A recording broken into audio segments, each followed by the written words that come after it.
We have been discussing about an altar of worship, and it cannot be denied that God delights in the praises of His people. Even as we contemplate about the altar of God and the altar of worship, last Sunday I shared about along this line, wherein I discussed the very heart of Jacob as he intends to build an altar for the Lord. And I capture also the heart of David, and that is the heart of worship. I just want to share to you about these things na kung saan ay napakalapit po, alam ko, because when we are talking about heart, then it speaks about God Himself. And ang ating pong tema na kung saan ay dinadala, yung heart cry po, ay yung pong patungkol dun sa heart of God, a heart for God. Yung magkaroon po tayo ng puso para sa Panginoon. But you cannot have a heart for God unless you know His heart.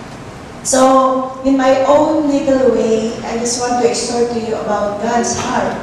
Patungkol po sa puso ng Diyos. This might be a difficult topic because how can you describe the heart of God?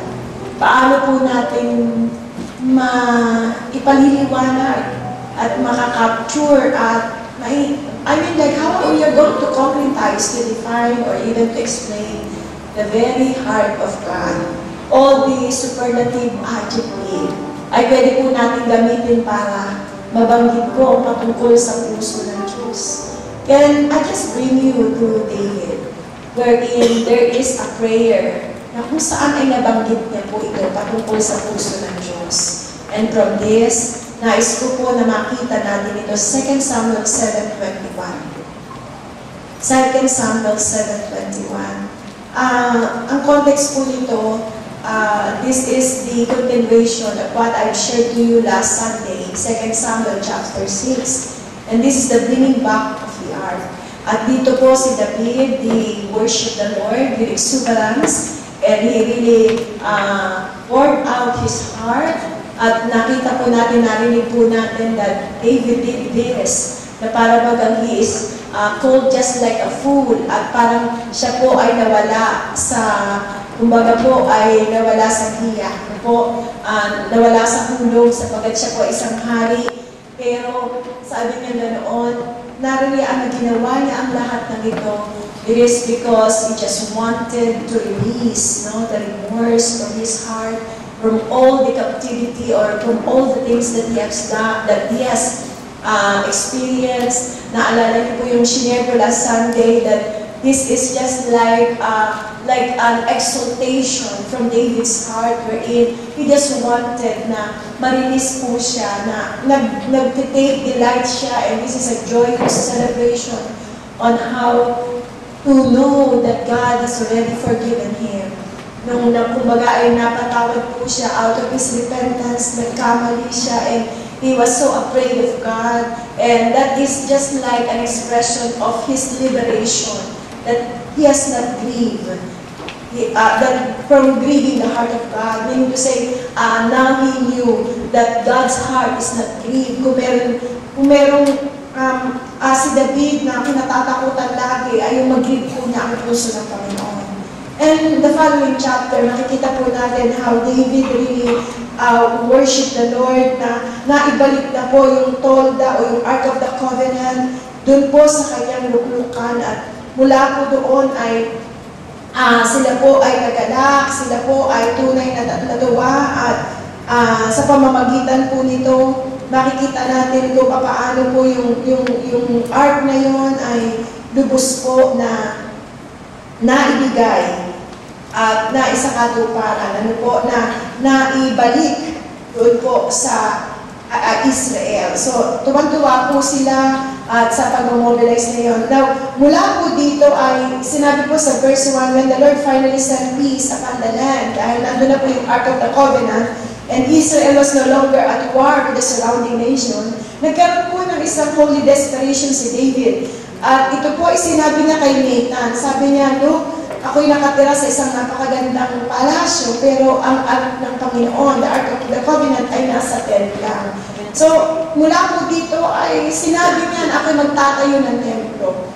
And so there's a word na kung makikita po natin ay ito yung binanggit ni Nathan sa kanya, mula sa ating Panginoon. Now, go and give this message. Sabi po sa verse 8 kay David, na sabi niya ganoon, I choose you to be the leader of my people Israel. When you were just a mere shepherd, parang binabalikan ng Panginoon kung sino siya mula sa shepherd, nag-aalaga ng tupa. Tapos, ako ang nagbigay sa iyo kanya ng tunay na kalayaan at lalo katagumpayan sa iyong mga kaaway. At sabi niya, and I will make your name greater yet, so that you will be one of the most famous men in the world. Lalo pa siyang meron pang tinatawag na divine or greater or accelerated grace na ibibigay kay David. Meron siyang higher ground na gagampanan. At sabi niya, I have selected you a homeland for my people. At mula po dito ay sasamba kayo sa akin from generation to generation. Sa verse 12, sabi niya ganoon, for when you die, I will put one of your son upon your throne.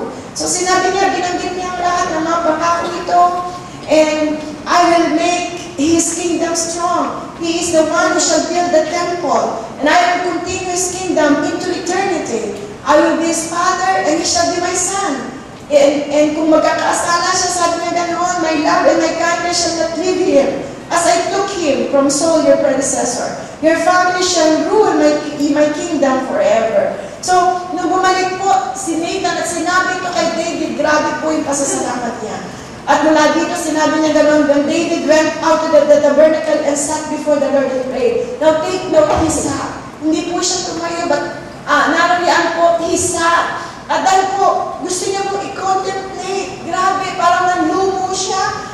Siguro po kung mapipicture natin, na-imagine natin si David dito, talagang namihina siya sa amazement na ito yung mga sinabi ng Panginoon. Could you imagine? Ito pong generosity ng Panginoon sa kanya, yung sovereignty ng Panginoon at yung blessing na iniaalak ng Panginoon para sa kanya. At dahil po dito, he prayed as he said, oh Lord God, I believe this is with anguish. I believe this is with like a desperation and with thanksgiving and worship before the Lord. Na sinasabi niya ito lahat, oh Lord God, why have you showered your blessing on such an insignificant person as I am? And now in addition to this, in everything else you speak of giving me an eternal dynasty. Such generosity is far beyond my human standard. Oh Lord God, what can I say? For you know what I am like. Panginoon, kilala mo kung sino ako. At mula po dito, kung makikita niyo po kung ano ang kanyang sinabi sa verse 21, sabi niya ganoon, Lord, who I am, you know who I am. Kilala niyo at alam niyo po kung sino po ako. At mula po dito, sabi niya ganoon sa verse 21, sa King James Version, dito po sa verse 20, sabi ganoon, now what more can David say to you? For you, O Lord, know your servant. And in verse 21, for your word's sake and according to your own heart, you have done all these great things to make your servant knew them. Sabi po rito, for your word's sake, and according to thine own heart. According to thine own heart, you have done all these great things to make your servants know them. And mula po doon ay nagpuri na po si David. Grabe po kung paano siya ay nagpuri, but can we just meditate yung pong alalangin na ito? Can we just meditate o tingnan po natin dito yung sinabi po ni David na, Lord, according to thine own heart, you have done all these great things. Ayon po sa puso mo, ginawa mo po ang mga bagay na ito. Dito po ang unang nabanggit na kung saan, dito po yung nabanggit ni David, na Panginoon, wala lang din sa puso mo. So, sa madaling, ang ibig ko po sabihin dito ay, more or less, yung intimacy po ni David ay alam niya kung ano ang puso ng Diyos. At nabanggit niya ito. Na-overwhelm po siya kung gaano po ang naroon sa loob ng puso ng Diyos. Na parang sinasabi niya, Panginoon,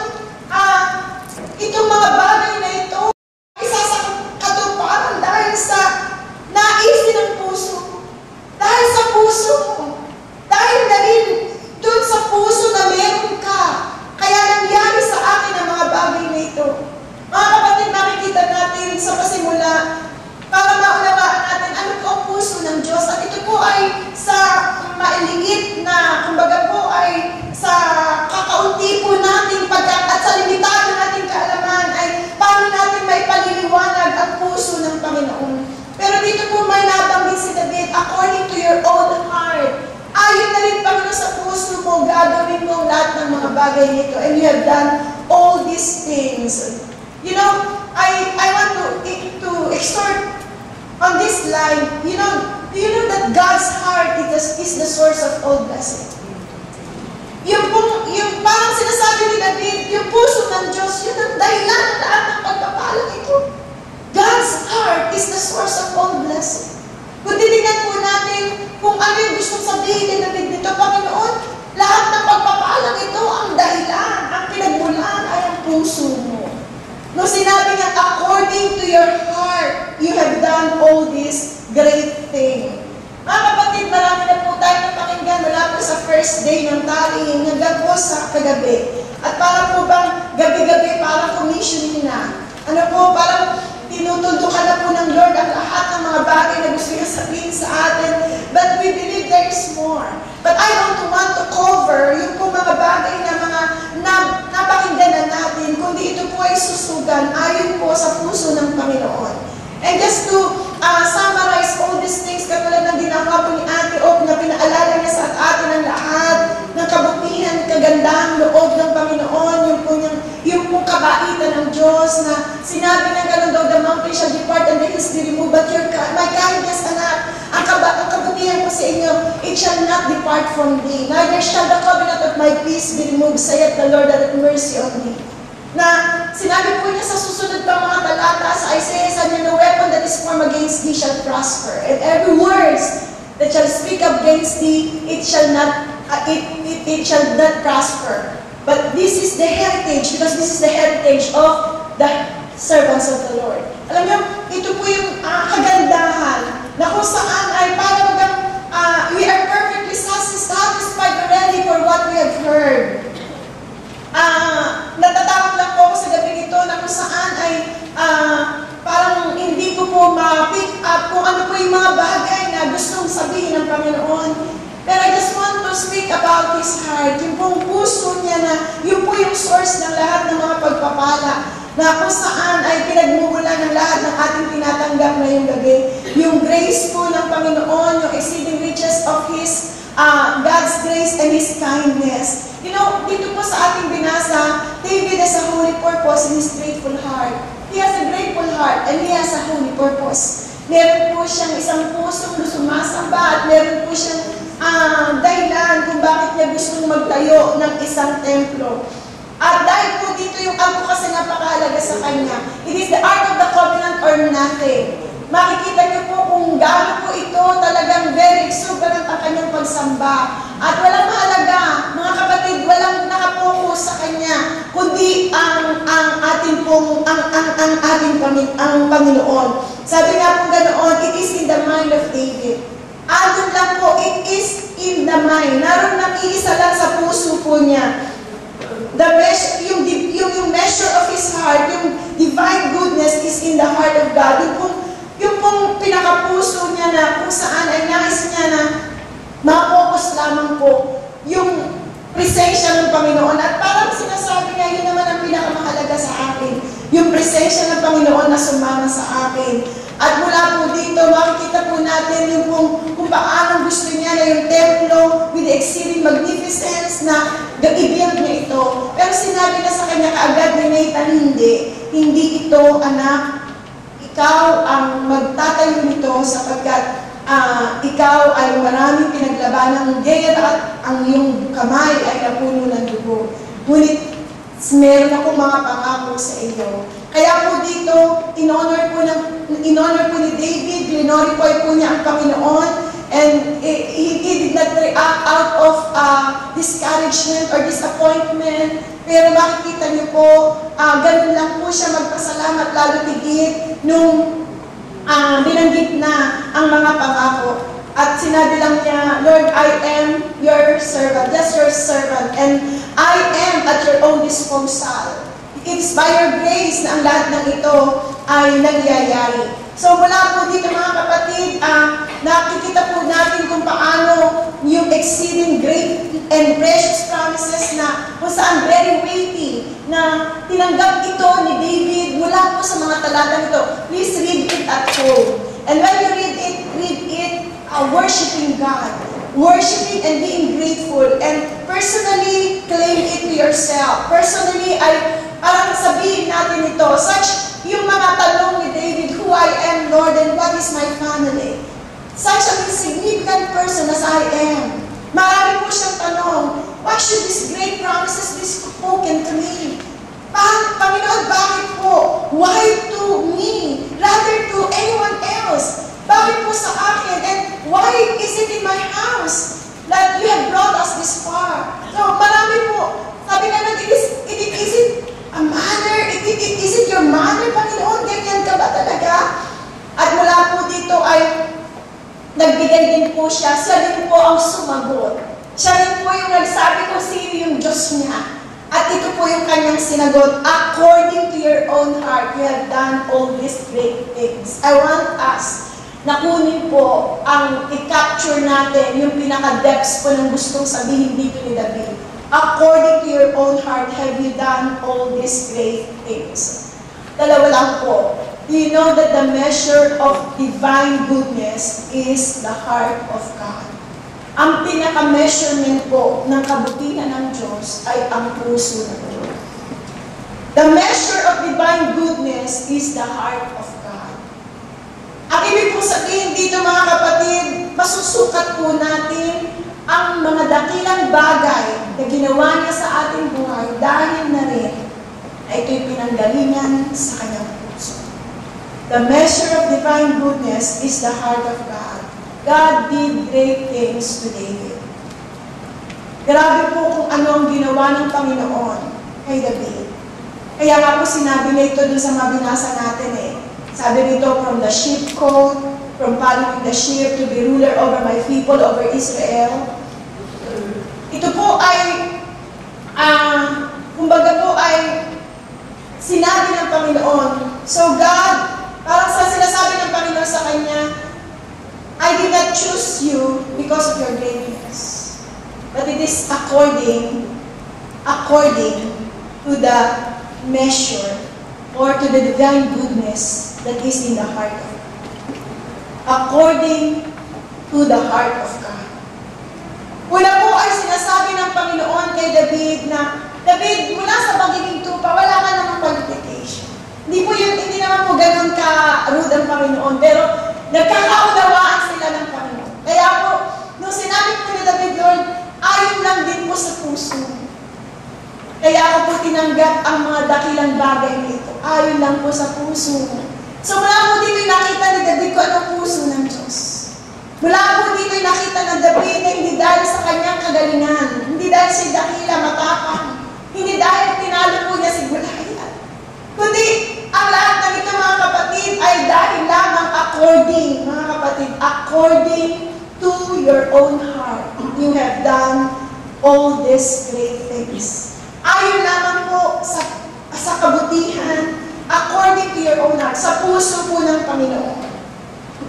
Mula po dito ay nabanggit kung paano na si David po ay being very ordinary. Narariyan po, dinala po siya sa isang position. At narariyan po yung generosity ng ating Panginoon. Makikita po natin kung how God had done such thing na kung saan ay sa sinabi ng Lord, because of this, you are great. How He is a great God, greatly gracious and full of loving kindness. And therefore, it is that He had promised all these things to me. Kaya po nangyari ito, it is according to His own heart. Dahil lang po sa puso ng Diyos. So if you look carefully, you will see that this general principle runs all the gifts of God to us. Mga kapatid, ang Panginoon po ay nagbigay ng mga regalo sa bawat isa sa atin at according to our, because of your merit o dahil po sa skill natin o sa capacity natin, but it is because of the gift. Ito po ay dahil sa regalo na binigay lang ng Panginoon. And it is according to His heart. According to your own heart. Yung puso rin po ng Panginoon. Ano yung puso na yun na nakita na diba? Ito po yung puso mga kapatid na kung saan ay nagbigay ng tunay na regalo. A God that can give us one such costly gift that He could not give otherwise to others. Na sa lahat ng ito, grabe po kung paano siya ay nagbibigay. ibigay. Alam ko po, nung nakilala natin ang Panginoon, naunawaan natin ito. Naunawaan natin yung taas, lalim, yung lawak ng kanyang pag-ibig sa bawat isa sa atin. At ito po sa pamamagitan ng ating Panginoong Jesus nung siya po'y namatay sa bawat isa. That's why ito pong majestic gift na ito na binigay ng Panginoon. We can all believe that when the holy angels heard even so na ito po yung ibibigay niya. Grabe po ito, pwede mag-react yung mga anghel. Pero bakit po ito ginawa ng ating Panginoon? Bakit po niya ginawa ito? It is according to His own heart. Dahil lang po rin sa kanyang puso. Nung sinacrifice po niya kanya sarili sa Calvary according to His own heart, na ito po yung regalo niya. At ito po sa kanyang puso. At nawa po ang pahing panalangin ay makita po natin kung gaano po yung sakripisyo niyon. Babasahin ko lang po, sabi ganoon, the thought of Calvary's sacrifice could never by any possibility have originated in their mind. Oh God, how did you give your Son to us and for us because your heart was your heart and there is nothing like it even in your heaven of glory. His infinite heart, inconceivable compassion suggested to itself the giving up of its greatest treasure, and it gave up for us, to us, poor simple men, the very heart of Christ to bleed and die on our behalf. It must be because of the heart of God. It is because of the love of the heart of God that is unique, that He had given this gift, the heart. So, alam niyo, mula pa po rito, prophetic ito, according, sinabi po ni David, according to your own heart, ikaw din po ang may gusto nito, Panginoon. Yung puso mo na nagkakaloob, you have done all these great things, and we can personalize this, we can identify with David.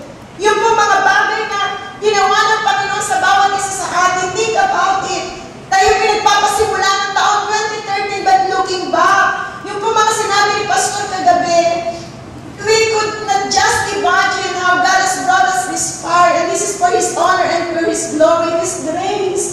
It is grace, mga kapatid, the exceeding grace of God. Yung po kanyang biyaya na kanyang ibinigay sa bawat isa sa atin, not unto us, but unto Him. Ito po yung po sa atin, it is just according to His own heart.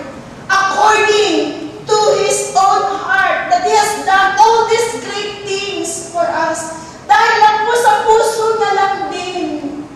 Hindi sa anumang merit na meron tayo. Hindi dahil tayo po'y magaling. Hindi dahil po sa marami tayo. Kundi, according to His own heart, ito po'y initiative lang din niya. Ito kasi yung puso niya. Ito kasi yung gusto niya. Ito yung delight niya. Naalala ko po, siguro, kung tinignan po natin mga kapatid, paano po, kung bakit tayo po napili ng Panginoon? Bakit tayo mga kapatid ay nakakilala sa Panginoon? Bakit yung kapit-bahay natin mas mabait sa atin? But it is just like according to His own heart that He had chosen us. Bakit tayo pinili ng Panginoon? Ang lahat ng mga ginagawa natin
to the next generation unto eternity. Ang sabi po dito sa Bible. Mga kapatid, would you imagine also the great adoption that God has bestowed upon us? That He has adopted us as sons and daughters. Tayo rin mga kapatid, it is an honor na anyone who believes on the Lord Jesus Christ will be called the sons of God. Mga kapatid, do you remember that? Anyone who believes, for as many as received Him today, gave you the power to become the sons of God, the spirit of adoption, whereby we can cry out, Abba, Father. We have the liberty to cry out to Him, Abba, Father. We have been adopted into His family. And from this, we could have made Him say to us, I will receive you and you will be my Father. At mula po dito mga kapatid, makikita po natin yung fatherly heart of God na naglulong sa bawat isa sa atin. Alam po natin na iisa po ang kanyang anak, ang Panginoong Jesus. Pero ayaw niya po mga kapatid na nag-iisa lamang siya sa banqueting table. Gusto po niya meron po siyang sons and daughters. Kaya po tinawag po siya as elder brother. Siya po ang firstborn among us na kung saan makakakilala sa Panginoon. And this is according to His own heart. Ito po'y dahil sa biyaya ng Panginoon. Ito po'y dahil sa pinili ng Diyos. Dahil po sa ginusto niya. Ito po yung nasa puso niya. Ito po yung generosity niya, yung grace niya mga kapatid. Kung paano na ang mga bagay na ito ay nais po ng Panginoon na tayo ay maging kabilang sa kanyang mga seed, sa kanyang mga binhi. At kung paano hindi lamang mga magiging binhi, kundi we will be called joint heirs with Him. Tayo po ay magiging kasama. For we have been adopted in His family. We are joint heirs with Christ, brothers and sisters. Because of that, we have such a great heart that we can feast with His Son, like what we're doing right now, that we can feast with the Lord Jesus Christ, being so intimate when we worship Jesus. If we're going to live up Jesus, He will draw all men unto Him. At tayo rin po mga kapatid, with the worship po natin, we are no longer called as servants, but we are in the royal banquet, brothers and sisters. At mula po dito ay we are having this intimacy sa ating pong Panginoon. At dahil dito tinatawag po tayo, we are not ashamed He is not ashamed to call us as brethren. His greatness of the heart of God must have been the cause and the only cause of our adoption, as well as our redemption. Mga kapatid, we have been called sons. At dahil po dito, gano'n na lang yung pasasalamat. Yung promise po ng Panginoon kay David na i-adopt ko ang anak mo, it's the same thing that God has promised to us. Being in the family of the living God. Will you say amen to that? Pwede mo ba natin palakpakan ng Panginoon as daughters?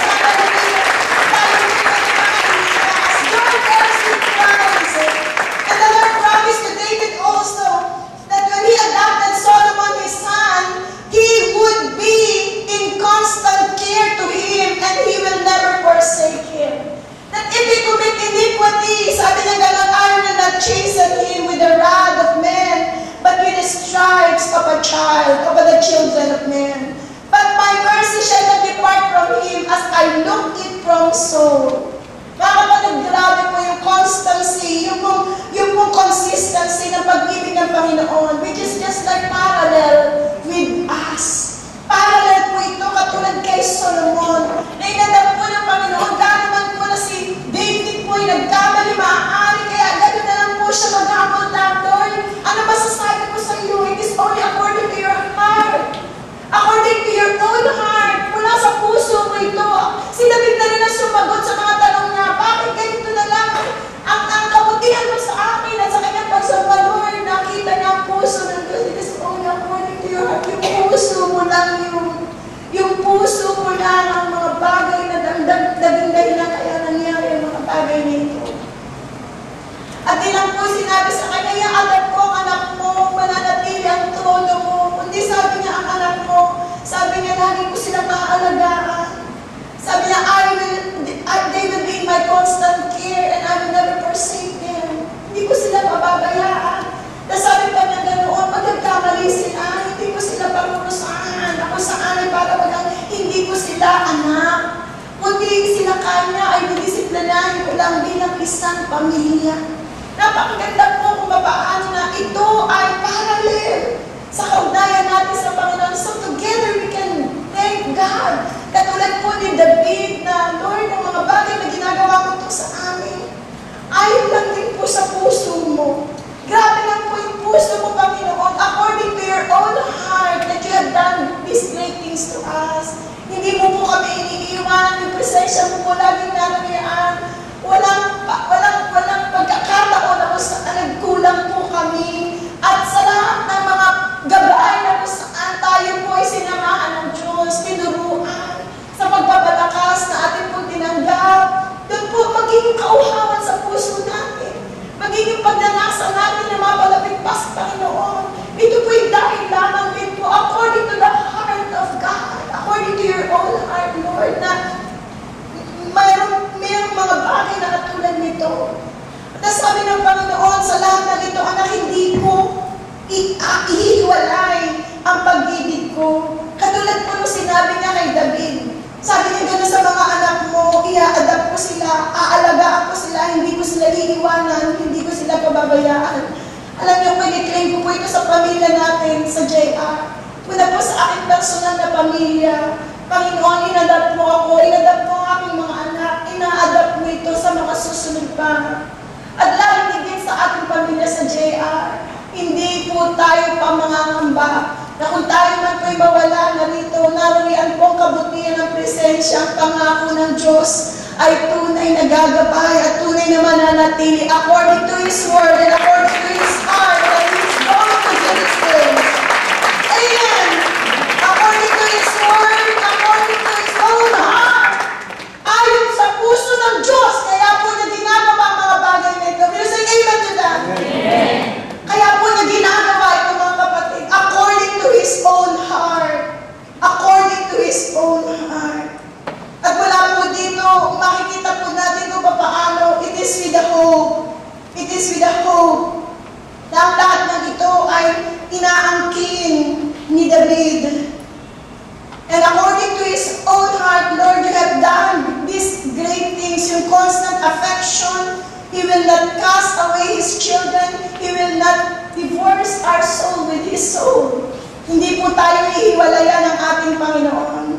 Mga kapatid, according to His heart, the faithful, immutable, gracious, loving heart of the ever-blessed Father, even under the old dispensation. Nais po ng Diyos na maunawaan po natin ito. And then another favor, that is the promise of blessing for the future. Sabi po ba ng Panginoon, anak, hindi lang hanggang ngayon ang pagpapala ko, sabi niya kay David, kundi yung pagpapala ko para sa hinaharap. Pagpapalain kita, maging ang iyong angkan at ang mga susunod pa na papalit sa iyo. Do you know this promise? The promise of blessing for the future. And we can claim the same thing sa atin ngayon. At saan po galing ito? According to the heart of God. I am persuaded, brothers and sisters, that no one can separate us from the love of God. Neither death, neither persecution, neither famine, neither sickness, or anything else. No one can separate us from the love of God. The blessings of the Lord is in accordance also to the future. Even our future will be blessed by the Lord. Just claim it. Amen. Amen. Hallelujah. Amen. Amen. The promise of blessing for the future. Ito po'y diniklara ni Pastor. Marami po tayong aanihin pa. The best is yet to be. Narariyan po na ito'y ating lubos na makakamtan pa. Pero gusto ko po magrima sa atin ito. Bakit mangyayari ito? Bakit nangyayari ito? It is because of His own heart. According to His own heart. Panginoon, dahil lang sa puso. Dahil lang sa puso. And I just want to quickly, yung pangalawa po mga kapatid. Sabi nga ng Lord, you have spoken also na kung saan, according to your own promise, O God, na gagawin mo ito, i-establish mo ito. measure, not only the measure of God's goodness depends in His heart, yung capacity po niya, yung exceedingly, abundantly, kung paano po siya nagbibigay sa bawat isa sa atin. But the second point is this, brothers and sisters. The measure, brothers and sisters, of His heart. The measure of God's The reason of this goodness lies in the heart of God. The reason of this goodness lies in the heart of God. Ano ang dahilan ng kabutihan ng Diyos? Ang kabutihan ay nakasalalay din sa puso ng Diyos. Mga kapatid, binanggit natin yung measure, kung gaano kalawak ang kanyang mga pagpapala, and then the reason. Bakit? Bakit po ito ginagawa ng Panginoon?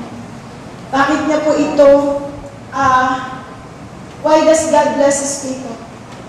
What is the cause of it? Ang sagot ganito lang, according to His own heart. Dahil lang po sa puso ng Panginoon. Even though we had done such terrible things before God, why did God have mercy at all on any sinners? It is because according to His own. Ito po yung dahilan. It is the mercy in the heart of God. It is His delight to give mercy.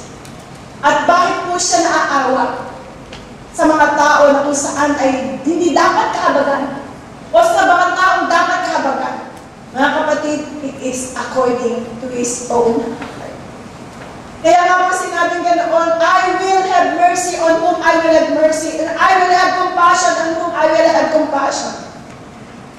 Kung sino gusto kong kaabagan, kakahabagan ko. Kung sino gusto kong kaawaan, kaaawaan ko. At ang mga bagay na ito, minsan nagtatanong tayo, pero hindi po natin kaya na buksan ang puso ng Panginoon. Nakatulad ng sinabi po ni Pablo, sabi nga ng katulad po ng earthen vessel, po pwede pang magtanong yung isang potter, at sinasabi niya, bakit ito ang dapat gawin or ito? Over the clay, on the same time to make one vessel unto honor and another dishonor. It is God's will that chooses His people unto eternal life. Mga kapatid, sa lahat ng mga bagay nito, it is because of God's own heart. To be gracious, to be willing, to have that power. Ito po yung ibinibigay niya. Kaya po, for His sake, yung po, kahit na makikita natin sa Bible, magtataka kayo, grabe po yung mga ginawang kasalanan. Look at Isaiah 43, sabi nga lang, oh, how often I have admired yung God's grace na kung saan nililitin sa atin. Isaiah 43, sabi nga, where God speak of His people having wearied Him with His iniquities, He says that He never wearied them, nor caused them to serve with an offering, yet they have brought Him any sweet cane with money, nor filled Him with a part of their sacrifices, but they made Him to serve with their sins and wearied Him. Ibig na sila po'y mag-offer ng honey, ng fat, ng lamb. Ang ino-offer po nila kasalanan. This is how sinful man is. But yet, brothers and sisters, but He goes on to say, even I, He that blots out your transgression. For what reason? For my own sake, because it is my heart. For what reason? Because of my own heart. Puso rin po ng Panginoon, for my own sake. For my own sake, and will not remember your sin. The reason for God's mercy lies not in man, but in God's own heart. Yung abad ng Diyos ay nakasalalay hindi dahil sa tao, kung ano kanyang ginawa, kundi dahil sa puso ng Diyos. He looked and He could see no good of any kind to man. That has lies His home. Na pwede tayo, karapat-dapat tayo mga kapatid na itapon. But within His own bosom, He found the motive for the display of His grace. And that His own arm brought salvation unto us. O mga kapatid, amazing grace, how sweet the sound that saved a wretch like us. Yung cost ng salvation po natin, mga kapatid, makikita natin yung unworthiness natin, pero ang kabaligtaran po niya yung goodness ng Panginoon. Makikita po natin kung gaano po natin siya nag-grieve, pero makikita natin yung mercy ng Panginoon. May isang tao na kung saan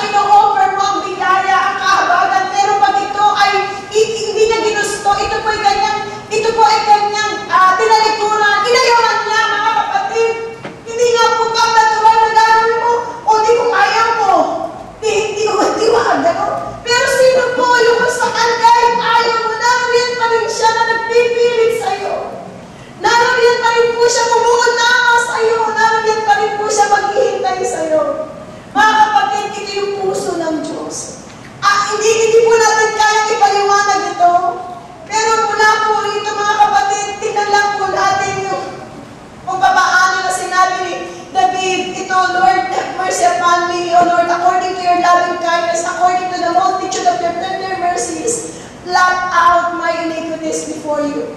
Sa lahat ng ito, alam po natin kung ang puso nito. I so many things to share in my heart. I was praying to this afternoon and we're just contemplating on the very heart of God. What kind of heart? Isang puso na kung saan hindi mo maipaliwanag. It is only according to His heart that we have been experiencing such. If God would be very merciful to others, then it is at His own disposal. If God will not judge that person, then it is because it is according to His own heart. At mula po dito, how God deals with us. What would happen, mga kapatid, kung nasa na kaya tayo ngayon, kung hindi po tayo kinahabagan din ng Diyos, kung tayo po hinatulan ng Panginoon, at kung tayo po, mga kapatid, ay pinabayaan na niya. Pero according to His own heart, tayo po ay kanyang biniyayaan, tayo po ay kanyang sinamahan. Now, gusto ko lamang pong magtapos kung paano sa puso kong ito, paano tayo magre-respond. Ito po yung respond na katulad ni David, Lord. In everything na ginawa mo, why me, Lord? Bakit po ganito kakabuti? Bakit ganito po yung ginagawa mo sa akin? Bakit ganito ka na lang magmahal? Bakit ganito mo ako palakasin? Pero sinagot po rin niya, according to your own heart. Panginoon, yung puso mo, it is your heart. And I pray tonight that we will be having just a glimpse of that heart, that we may have the same heart. Si David po tinawag a man after God's own heart. Hindi po dahil siya may qualified. May qualification pa siya, wala. Adulterer nga siya. Kung titignan siguro, what he has in mind is soul. Para mas qualified. Bakit po? Kasi si Saul na hindi nag-adultery. Si Saul na hindi nag-murder. Si Saul na malakas at everything. Pero bakit po nasa kanya? Nag-glimpse po niya yung puso ng Panginoon. According to His own heart. And out of that, yun po yung naging puso ni David. Kaya nga yung Psalms 103, grabe kung papaano po niya sinabi, bless the Lord of my soul and forget not all His benefits. He forgives all my sin, He heals all my disease. He does not punish us according to our own sin, but according to His loving kindness. He put away all the sins that we have. Sabi po ganun, as far as the east is from the west, so far as the Lord has forgotten our sin. At ang sabi niya ganoon, our God is always has a heart na kung saan He is loving, He is merciful and tender toward those who don't deserve it. Sabi niya, He is slow to get angry and full of kindness and love. He never bears a grudge nor remain angry forever. He has not punished us as we deserve for all our sin. For His mercy towards those who fear and honor Him is as great as the height of the heavens above the earth. He has removed our sins as far away from us as the east is from the west. He is like a father to us, tender and sympathetic to those who reverence Him. For He knows we are but dust. That our days are few and brief like grass, like flowers blown by the wind and gone forever. Mga kapatid, parang nasa gabi pong ito, gusto ko lamang po na tingnan natin ang isang Diyos na mayroong puso na tulad dito. Dito po kaya sinabi ni David, ito yung Diyos ko. Ito yung Diyos na gumagawa dahil lang sa puso niyang malaki. Dahil yung puso niya na maibigin, dahil yung puso po niya na kung saan ay nais po maging maabagin. Mga kapatid, ito po yung puso na nakuha po maaari ni David. Kaya po, nasabihan din po siya na a man after God's own heart. Siguro to capsulize these things, it's all about grace, the grace of God, God's grace. Ito po yung kung saan na parang sinabi po ni Pablo, I'm glad to boast about how weak I am. I'm glad to be a living demonstration of Christ's power instead of showing off my power and abilities. Ito po yung kung saan ay yung pong grace ng Panginoon na nare-realize natin our own ignorance and that we recognize the guidance of God. Ito yung nare-realize natin kung gaano tayo rumi o kung gaano po tayo kahirap yung poverty natin sa lahat ng bagay. It matters in everything that we need, but we have the riches of God's grace. Mga kapatid, when we realize na katulad po ni David, yung weakness niya is necessary thing that will draw him closer to God and that he can ask for God's strength. Ito yung pag nare-realize niya na kung saan kailangan niyang tagapagligtas sapagkat siya po ay nagkasala. Mga kapatid, kung meron po isang bagay na maghihiwalay sa atin sa mga bagay nito, parang hindi mo makita kung anong puso ng Diyos, kasalanan yun.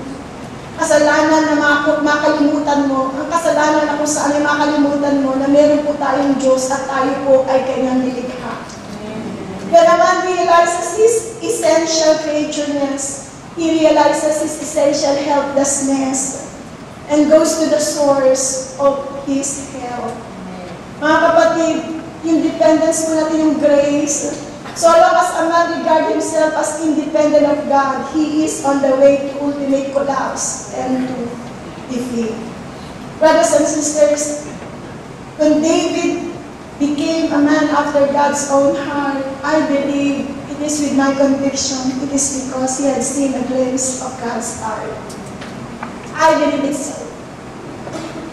I believe it so. It's not because per se who David was. It's such humility. Siguro yun po yung nakita.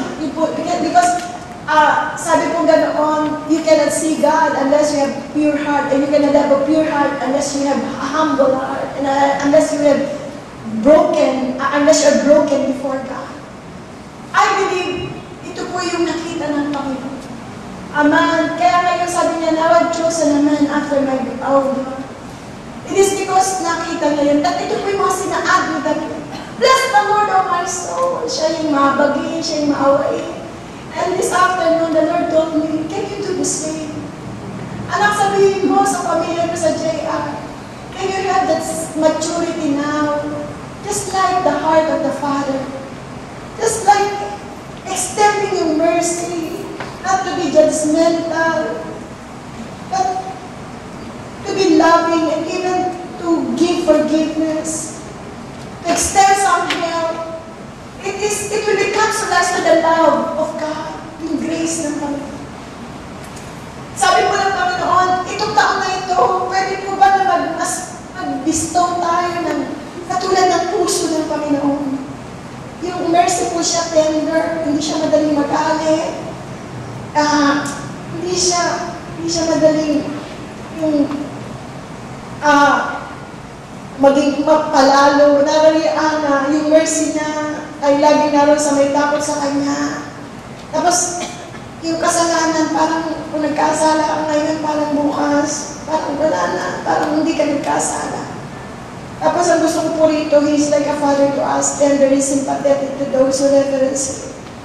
For He knows we are but dust. Isang po may biro, tao lang nagkakasala. In some way, minsan justification lang yung tao lang. Pero alam niyo po, sa mata ng Panginoon, ganun po na tayo. We are just from dust. How few are the days in our years, yung ating pong buhay ay hindi mahaba. For He knows we are but dust, and that our days are few and brief, like grass, like flowers blown by the wind and gone forever. Sabi ko noon, the loving kindness of the Lord is from everlasting to everlasting. For those who reverence Him, at yung kaligtasan niya to His children and to their children's children. And He will have a faithful covenant. Coincided with this, brothers and sisters, I pray to all the things that we have received sa lahat ng mga tali, that we can extend more of that love to others.